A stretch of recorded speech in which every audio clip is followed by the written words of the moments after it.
எனக்கு வேலை இல்லை, அதனால எனக்கு வந்து அடிஷனல் போட்டு அவனுக்கு இல்லை. ஸ்பெகேட்டி எடுத்து போடட்டா? போடு. ரெண்டுமா போட போறீங்க? ரெண்டுமே பண்ணலாம். 500 கிராம் செஞ்சு போறோம்ல. இது வேற உடைக்க கூடாதுன்னு சொல்லுவாங்க. உடைச்சா வந்து இட்டாலியன் கர்ஸ் தான். ஆமா. இட்டாலியன் கர்ஸ். ஐயோ அப்படி வேற இருக்கா?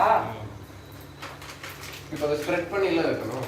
அது அப்படியே இருக்கணும். அப்படி இருந்தாலும் அது பாயிலா அது உள்ள போய்டு விட்டு ஒண்ணும் பிரச்சனை இல்ல. இது ஒண்ணேல ஒண்ணே ரொம்ப அதெல்லாம் பிரச்சனை இல்ல. இருக்கு. Oh my God. இது பனி போட்டுடலாமா? போடணுமா? அதான் கேட்கறேன். எனக்கு தெரியல அளவு இத பத்தி.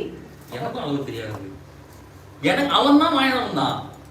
போட்டுடலாமா? சரி போட்டுடலாம். இது அப்பதானே ஃபுல்லா வேணாம், கொஞ்சோண்டு போடு. ஏன்னா பான்லிலே இடம் இல்ல. அது உள்ள போய்டும்டா. அங்க பாருங்க, சுத்தமா இடமே இல்ல. நாங்க வந்து 2 500 கிராம் பாக்கெட் வாங்கிட்டு வந்துட்டோம். ஃபுல்லா ஃபுல்லா வேணாம்டா, ஃபுல்லா வேணாம்டா, கொஞ்சோண்டு போறோம்.